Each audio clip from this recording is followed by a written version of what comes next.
Let's talk about dilated cardiomyopathy.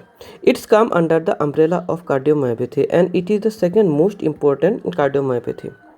This is called dilated cardiomyopathy because here the dilatation occurs of left ventricle, which eventually lead to dilatation of right ventricle and eventually whole of the heart.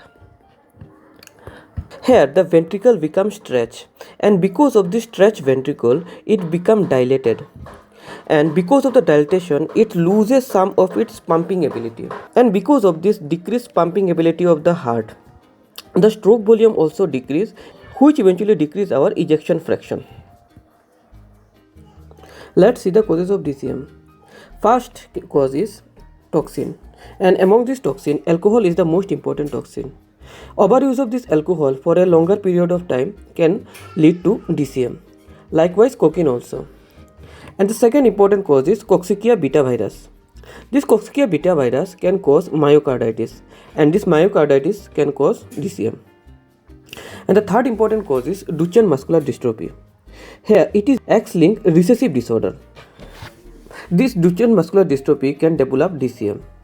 And the fourth important cause is sarcoidosis. It is an inflammatory disorder. Fifth and most important cause is late pregnancy.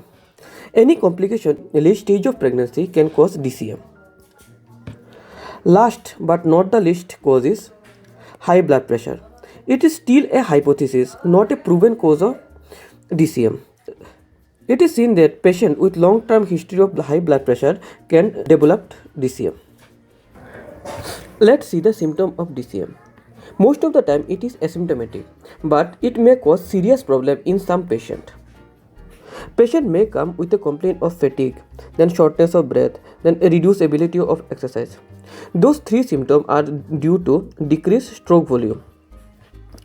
Patient may come with a complaint of leg, ankle, abdomen swelling also. This is because heart failure. And they may also present with a complaint of chest pain.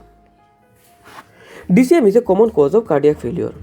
It may cause irregular heartbeat. This is called arrhythmia. And this arrhythmia can lead to sudden cardiac death. Because heart is lose its ability to pump out blood, so there is stasis of blood in left ventricle. And because of this stasis, they may develop thrombosis. This is called mural thrombosis, and it lead to various symptoms of thromboembolism. Let's see the examination part.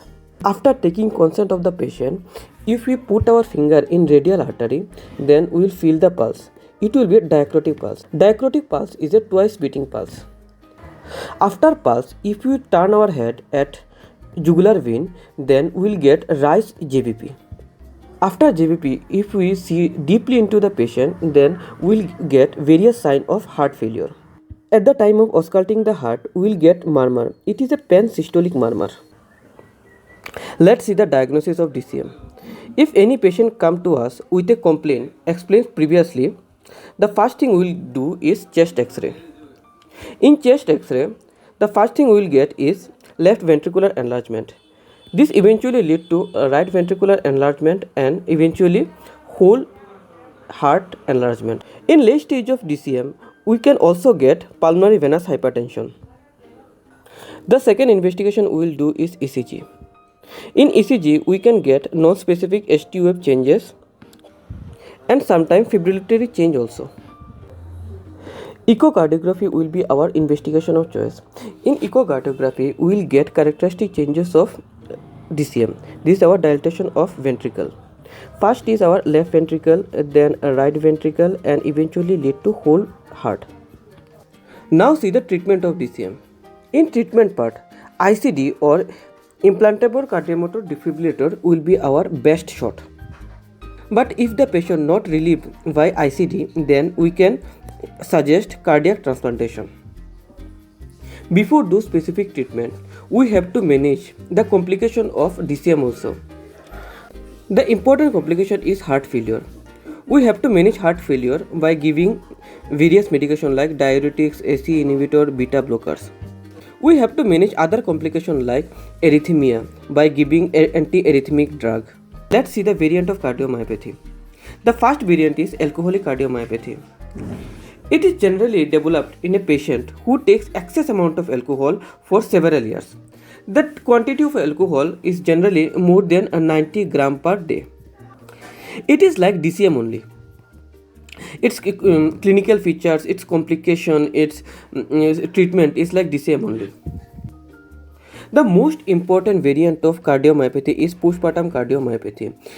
It is generally developed in multiparous female whose age more than 30 years. It is generally developed in last month of pregnancy, last month of any complicated pregnancy, or within 6 months of delivery. Like alcoholic cardiomyopathy, it is also similar to DCM.